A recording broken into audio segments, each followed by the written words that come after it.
Hey, this is Mike. Thank you so much for choosing this video.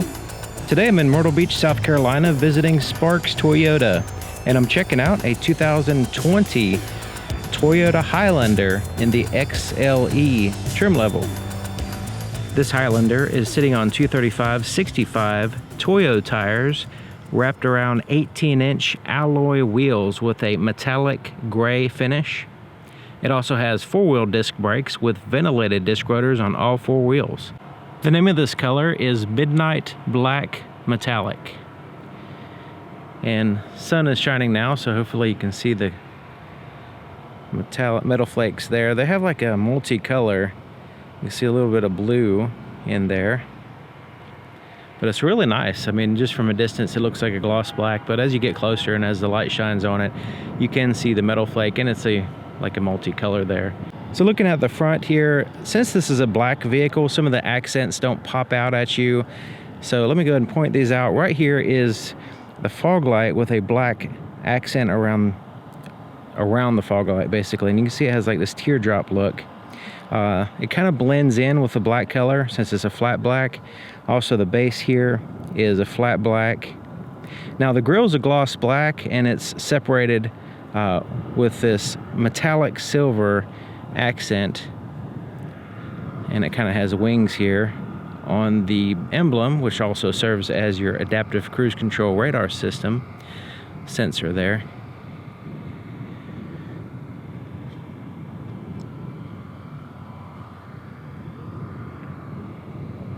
Now the headlights are in a reflector housing, all LEDs. Now almost all the lighting in this vehicle is LEDs. So you have three reflectors there. Same thing with the fog lights in a reflector LED. Now the turn signals are standard bulbs. Looking at the profile, once again, since this is a black vehicle, some of the features don't stand out. Now it has these protection around the wheel wells. It's a flat black plastic material. And just like the RAV4, you do have a little separation, a little gap in protection there, where right where the wheel slings up dirt and mud right onto the paint here and here in the back as well. Now the side mirrors and handles are body colored, but you do have some chrome accents on the side mirror as well as underscoring the windows. Now the top portion is not chrome, it's black, but just on the bottom is chrome. The pillars are a gloss black, so that way it kind of solidifies the glass, especially if you tint the front windows. Some of the contours of the vehicle kind of blend in since it's a black color. You have these little shoulders here, so you can see this line coming through and up around. Hopefully you can see that. It kind of blends in. You don't really notice it as much from a profile view, but when you really get a chance to look at it, when you look at pictures of other colors, it tends to stand out a little bit more, to me anyway. This is what the key looks like. It's a proximity key system designed to where you could just keep it in your pocket or a bag. As long as it's with you, you can use the vehicle 100%. It has a lock and unlock, the ability to open up the power lift gate, and a panic button here.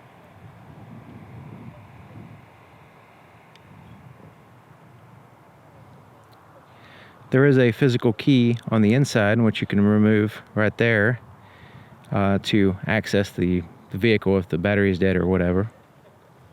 Let's go ahead and push this panic button and see what happens. That's a strong horn. As long as you have the key with you, it could be in your pocket, in a bag, as long as it's within a close proximity of the outside of the either driver or passenger door. You can lock the doors by placing your finger over the sensor indicated by these two little lines, and it'll lock the door. To unlock it, you simply put your hand behind the handle, and there's a sensor back here which allows you access to the vehicle. There's also a physical key cylinder here on the driver's side only. Taking a look on the inside, starting here with the passenger door. Just want to point out something that you may not notice. The door goes all the way to the bottom. So all the way down here, it goes to the frame of the vehicle. So when we open this up, there's actually a seal on the door.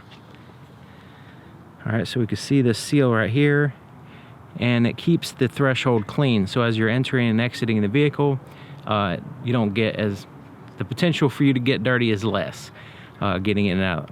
or with your clothes dragging across the threshold. So I think that's a pretty cool design where they had the door go all the way down with a seal. The inside of the passenger side door is multiple colors. So you have a brown, and then you have this tan, and then black. So soft touch surfaces are pretty much here, around your arm, right in here where your side of your body would touch, and then the rest would be the hard touch surfaces down here. There's a little place where you can put some stuff here, and then a large pocket at the bottom. And your window and door lock controls are a little bit angled, so as you're resting your arm, you can reach them fairly easy. Has a little chrome accent here to match the handle, I suppose.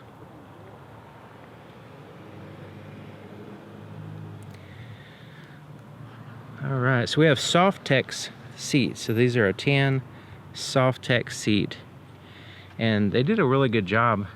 Soft Tex is a really good synthetic leather that tends to last a long time and is very comfortable, in my opinion. So we have a power seat here on the passenger side, but there's no up and down. It's just forward and back, and then tilt. Well, the seats are really nice and comfortable.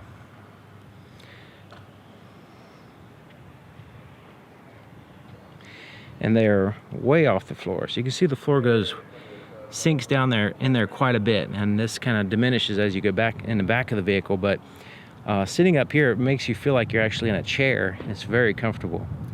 You don't need too much extended legroom going this way so much, because you're up in a chair, so your feet are legs are more vertical there. But it does still have plenty of legroom. So you can see very little tapering in there, just wide open space. It does have a lockable glove compartment. Pretty standard size, I guess. Maybe a little bit. Goes in there quite a ways. And this is soft touch, and then you have a hard touch surface here.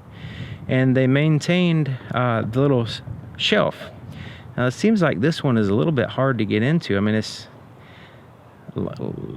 seems like you'd have to have small hands to access that little shelf, and it extends there. Now you notice that instead of one long one, it has two separate ones now in the 2020.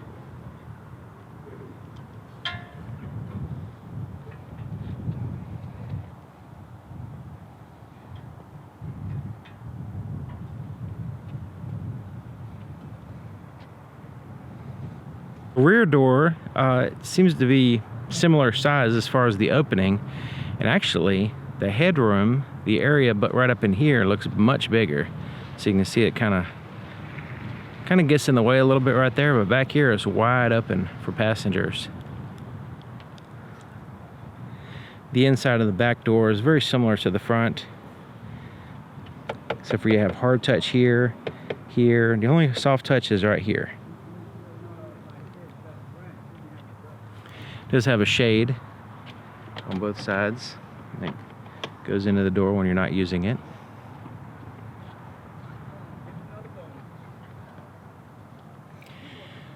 It's a plastic step to protect the floor as you're stepping in the vehicle, especially towards the third row.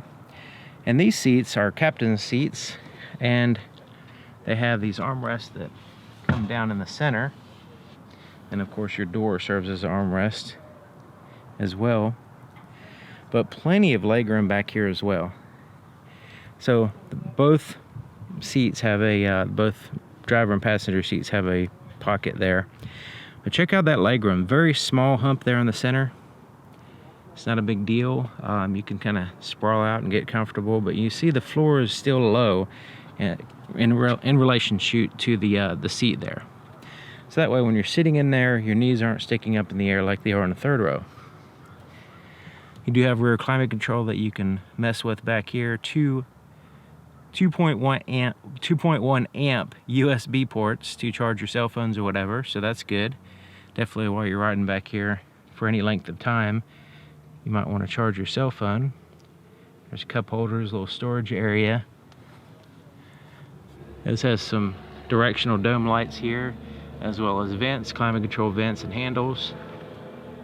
Now there's 3 handles down here, so we can pull this up and it goes in that position. Now we can kind of push it forward like that, and it somewhat spoons up to the front seat, so that way you can access the 3rd row. And you have that step there, and there's your little 3rd row seat, and the seats do recline back there. But the floor is significantly higher, and the seats are awfully low. So sitting back there, if you have long legs or even regular size legs, your knees are going to be sticking up in the air. There's some cup holders. They do recline, so you can see one seat's further back than the other. That's the more forward position. This is the more reclined position. Same thing with these seats. You can see that one's reclined. Okay, so let's just push this back in its normal position. So you can see that's the more upright position. That's the reclined position. And these other handles, this one is to lay the seat flat, and this one is simply just to move the seat forward and back. So if we just want to move the seat forward to give the rear passengers a little bit more leg room, we can move it. Let's say we have a car seat here, whatever we want to do here. Now, if you do have a car seat in here, you know, trying to get to the 3rd row is kind of a pain, so you might have to use the other side, I suppose. Now you notice the headroom kind of has a little wave into it, and that way it kind of helps out with headroom for the 3rd row people, but also a little bit here in the passengers, the 2nd row passengers. Taking a look at the back of the vehicle, we'll start here with the top. It does have the roof rails, which have the ability to have crossbars attached to them. Little shark fin antenna that is body colored, sticking up there. 3rd brake light is right here at the top, and has an exposed windshield wiper here in the rear. The tail lights are a combination of LED and standard bulbs. The backup camera is significantly offset, which I don't understand why they keep doing that. This is a redesigned vehicle, and they had a perfect opportunity to put that camera in the very center. Same thing with the RAV4. It's significantly offset, which maybe there's a reason for it, but if you know, leave it in the comments. I don't understand it. The exhaust is reasonably well hidden back here. Doesn't have any fake exhaust tips or anything like that. So you can use the key to open up the power liftgate, or you can push this button, which is a little bit offset over here.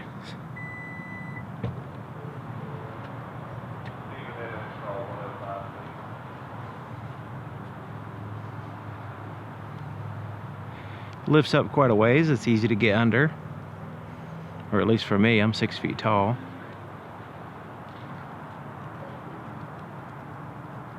Okay, so if you have all 3 rows occupied with passengers, this is your cargo space.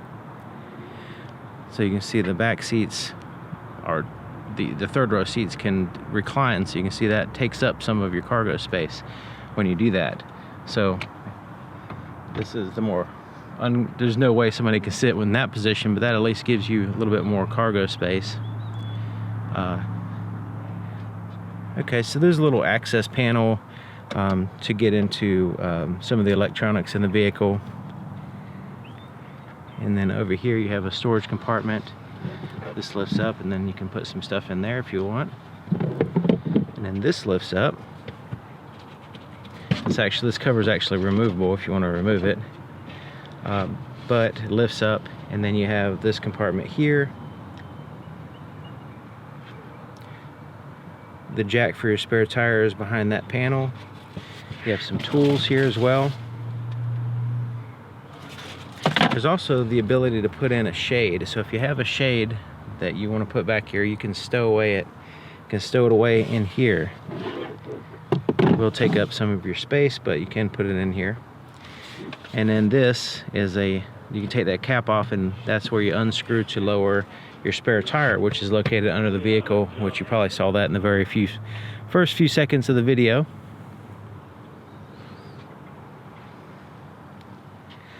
So these seats can be lowered down, so go ahead and push it forward like so. Now the headrest will automatically fold down once you reach a certain point, and you can go ahead and go down.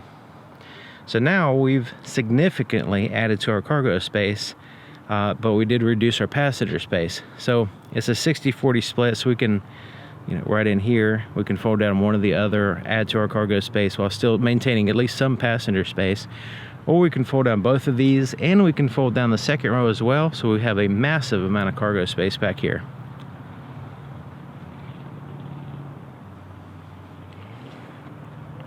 Lowering the power lift gate, you can see the handle and the button right next to the handle, so you just push that and it'll come right on down. This is a locking fuel door, and it's on the driver's side. And that's a traditional cap, tether, and a little place to hang the cap on the inside of the door. As long as you have the key inside the vehicle, you can start it up by putting your foot on the brake and pushing this button.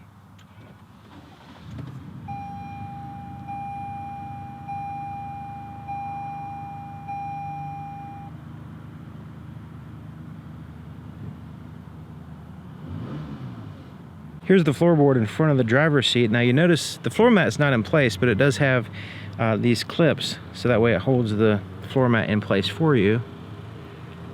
There's your accelerator and brake pedal. The accelerator pivots here at the bottom. And check it out, a nice big footrest here on the left side. Perfect angle for me. I really enjoy having a nice big footrest while I'm driving. So let's go ahead and take a look under the hood. Open the hood, there is a little latch right here in the center basically. Just reach in, move it to the left, and lift up. Now, it does require a prop to hold up, but it's not a very heavy hood, so it's an aluminum hood, I suppose. So it's fairly easy to lift up, and the prop is on the underside of the hood. It swings down and goes right there, indicated by the arrow. So looking at the engine compartment, the firewall is basically completely insulated back there. And then you have the unibody structure of the vehicle kind of bracing in the top of the strut towers. The battery is easy to get to here. Now it's powered by a 3.5 liter V6 engine, front wheel drive vehicle. So you can have the engine right here. It's 8-speed automatic transmission. And I thought this was interesting. This right here is, instead of a plastic cover, this has a foam cover. So this right here is a soft foam cover, no doubt helping with sound, but also impact. So it has a real dense foam type material here that would potentially help out with impacts. Hopefully that'll never happen, but other manufacturers have this for impacts. Now the hood is quite a ways from the actual engine, so there's a lot of crumple zone before you get to this. But I thought that was neat, having a foam one instead of a hard plastic. It kind of like doesn't seem like the hard plastic does much other than just kind of echo a bunch of sound underneath it. This one actually has more of a purpose, in my opinion. The inside of the driver's side door is just like the passenger side, except for it has a few more buttons. All the power windows are one touch down, one touch up. Same thing with the driver and passenger, all those. Door lock controls are there, side mirrors. Just pick a side and adjust it like a little joystick there. You can adjust that. Now, standard on the Highlander is a blind spot monitor system and rear cross traffic alert. It also has a heated side mirrors as well. So the seats here for the driver, you notice on the other side, it just had the ability to move forward and backwards. This side, you're able to go up and down. So you can go up and down, you can tilt, all that good stuff. You also have two-way lumbar adjustment as well. To the left of the steering column is a little storage compartment here, which is pretty neat. The ability to open up the power liftgate, and your automatic high beams are over here. has a tilt and a telescoping steering column that locks in place with this lever, which is easy to find and easy to use. Now, it is kind of a stiff tilt steering column. It's sitting in the driver's seat, checking it out. And I have the seat all the way back and all the way down, and I'm 6 feet tall, just to give you an idea of the possible legroom here. There's a lot more legroom on this side, but this side is not so bad. The pedal is outside of the center console there. But yeah, as far as the legroom, it's really good. It's really good. Now, I probably, since I'm 6 feet tall, will probably have it around here. I'd pull it up a little bit, so that way the angle of the footrest on the left side is right for me. But has a nice chair feel to it. Okay, so looking at the steering wheel, it's a leather wrapped steering wheel. I don't know if it's synthetic leather or what, but it feels really nice. Nice tightly wrapped and pretty good thickness.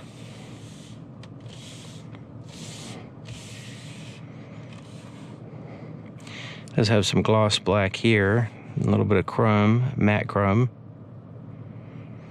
So these buttons here on the bottom, you have your volume for your radio, your voice recognition mode is to change your audio source for your radio, and these two is to change to your tracks or your radio station, depending on where you're at. So this is more for your radio. Your cruise control is right up in here. So once you turn it on by pushing this button, you can cancel here, resume, set. It has the adaptive cruise control system, so you can set the distance between you and the vehicle in front of you by pushing that button, and it'll give you little indicators here on the screen. It also has a lane keep assist. Now, this is a full speed, like all speed adaptive cruise control, so it can come down to a complete stop and then resume driving and all that stuff. It has a pretty advanced cruise control system, and it keeps you in the center of the lane as you're driving, so it's not as much. So it has this pretty advanced as far as keeping an eye on the road. Of course, it's a it's a computer system, so you don't want to trust your life too much with it, or at all. So these buttons over here, this is your phone. So once you pair your Bluetooth phone, you can answer or hang up with that button.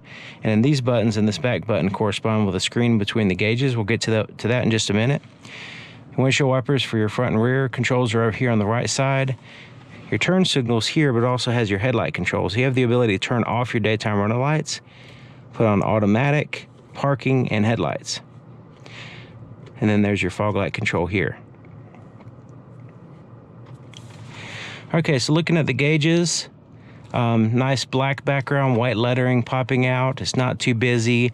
It does have your RPMs tachometer here on the left side with your engine coolant temperature, and your fuel gauges here on the right side of the bottom with your standard speedometer. It does have a digital speedometer, which is pretty much a must in my opinion, especially for a new vehicle.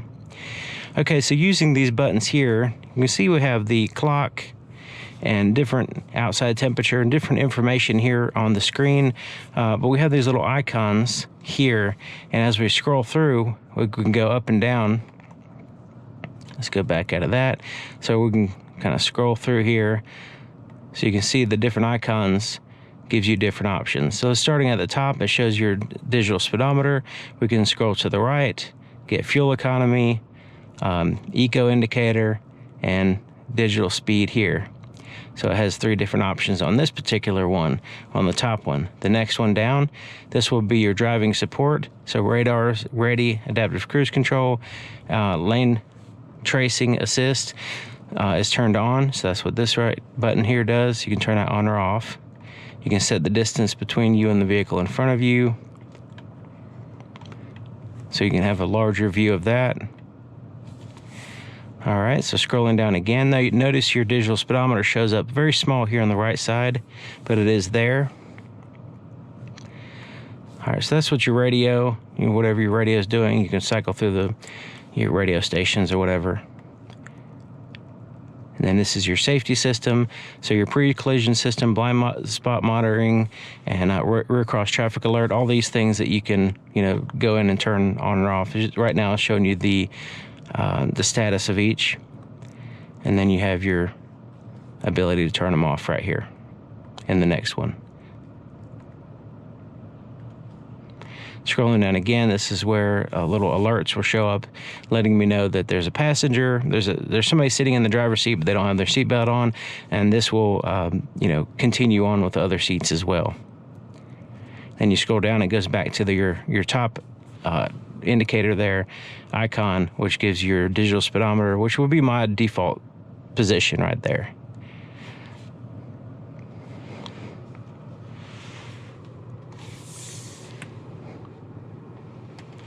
This is your touch screen. Now this is the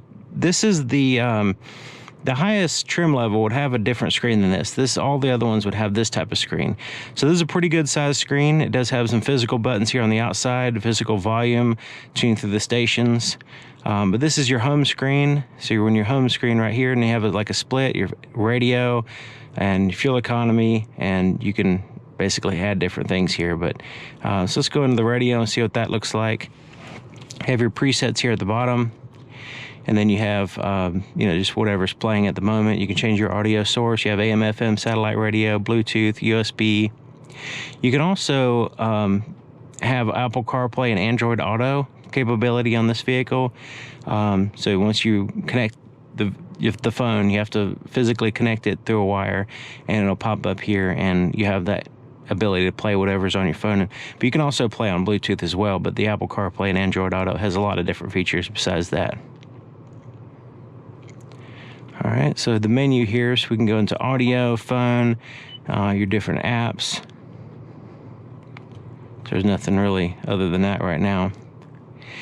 Projection, that's your Apple CarPlay and Android Auto. Once you plug it in, you'll be able to go in and out of that particular thing by using that little icon right there. You can go in and set up your preferences right here. There's nothing connected, but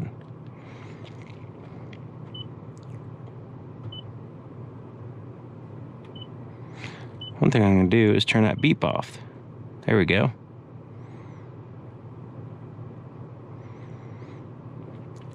There's no navigation installed. I think you can add it if you wanted to. But there's kind of a quick rundown of the screen here.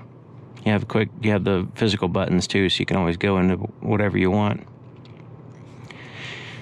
Okay, so down here is your climate control. You notice it has the temperature in the center of the knob for your driver and passenger, so it's a dual zone climate control. It's actually a tri-zone because you have the rear climate as well. So you can sync all of them if you want, but individually you can control them with the knob, the temperature here, and then you can turn on the rear and push the rear button, and then now you can adjust it here. Driver and passenger is a 3-stage heated seat, high, medium, and low. And there's your fan speed, where you want the air to blow, temperatures, recirculate the air, all that good stuff. You also have the ability to heat up underneath the windshield wipers, which is pretty cool. So that way, if the windshield wipers are stuck with ice, you can go ahead and turn that on and heat it up and release them. So that's pretty cool. Okay, so your 4-way flashes are here. I like these vents, pretty cool. Okay, so this has the little shelf, just like the previous years, to put some stuff. And my hand kind of fits in there. It's not as tight as I thought it was, but it sure does look like it. And there's a place right here for wires to go through this. So if we pop this up, let's see if I can do it here with my hands. Okay, so we can pop that up, and then we have this little pass-through that we can pass wires down into to plug in here. So if you want to put your phone or device up here, you can run the wire down here and plug it in for your Apple CarPlay or Android Auto, or simply charge it using the 2 USB ports here. You also have a 12-volt power supply. And then there's a little tray, so if you want to put your device here, you have that ability too. So whatever you want. Now this is a little keeper for the wire, so if you want to have the wires, kept in more tidy, besides this a big hole right there, you can put that back on if you wanted to. So there's your cup holders, and there's these little things, articulating arms, just to accommodate for different size cups. Here's a shifter. Let's go ahead and put it in reverse so we can check out the backup camera. So the rear cross traffic alert will activate. So if there's any vehicles that pass by as I'm have it in reverse, it'll beep at us and also give us an indicator here on the screen. And it's basically a pretty standard resolution. It is offset, so it's not in the very center of the vehicle. Okay, so there's a rear cross traffic alert alerting us. But it's adequate. I mean, it's not super high resolution. It is a wide view. You're able to see pretty good. You can see from the bumper to the sky and all the way around. It does have static guidelines as well. Then you have neutral, drive, and then you have a manual mode in which you can limit your high gear if you need to. You have different drive modes. So you have a sport, normal, sport. So we can adjust it, and it'll show you what's here on the screen. Sport, normal, and then eco. Actually change the color of that little bar right there.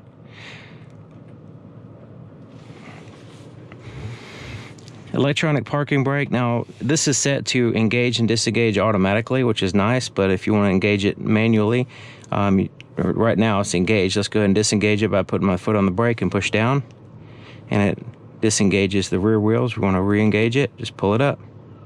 And I like the way it has the indicator light letting you know that it's activated. And then you can actually feel it in the pedal too when it engages.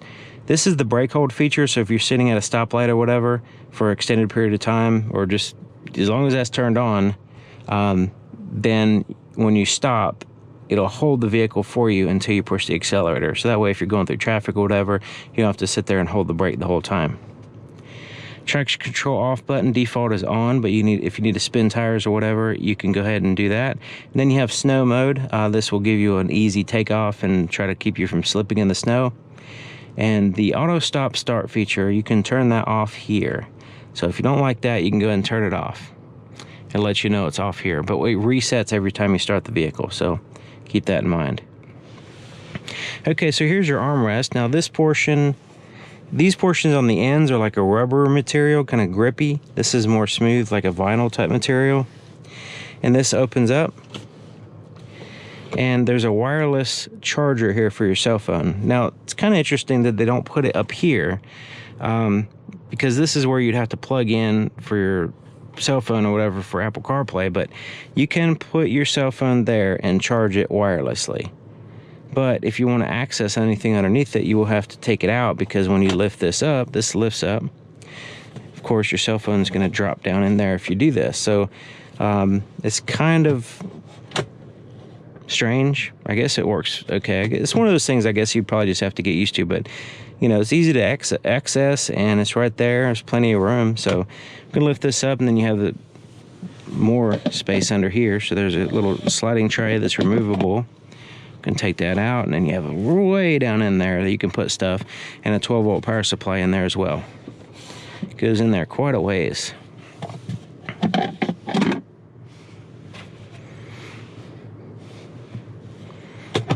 This is like a rubbery material surface, so I guess it keeps it from sliding around so much, the phone. So the rear view mirror is an auto dim rear view mirror, and you can turn that feature on or off by pushing this button. Then you have your garage openers here, HomeLink garage door opener controls here. This is pretty neat. You have a large Hollywood sunglasses holder. You can put anything in there. It also has a conversation mirror, so you can keep an eye on the rear passengers. We have interior lights that we can turn on, all off, or on with the door in that center position. You also have the tap lights, so you can get individual lights going on. Also, a really nice ambient light. And then emergency roadside assistance button there. So the visors have mirrors and a little light there. Same thing on the passenger side. Okay, so here's a sunroof, and you notice the controls here for that. So go ahead and see what we got going on here. See how far it goes open. Push it again, it goes a little bit further. Now we can go ahead and tilt it. Tilt it up, tilt it down, and it has a shade that covers 100% of the light, which is nice. Taking a look at the visibility. Seems to have really good visibility as far as all the windows. Now, of course, it depends on how many passengers you have in the vehicle and or cargo or whatever. But just in general, I think for this particular type of vehicle, I think it's pretty good. Of course, you have the technology with the blind spot monitor system, rear cross traffic alert, backup camera, all that stuff to help you out as well. But it's good to actually be able to see out the windows when you're driving. Okay, so there you have it. 2020 Toyota Highlander. Thank you for watching, and thank you to Sparks Toyota here in Myrtle Beach, South Carolina, and I'll see you guys next time.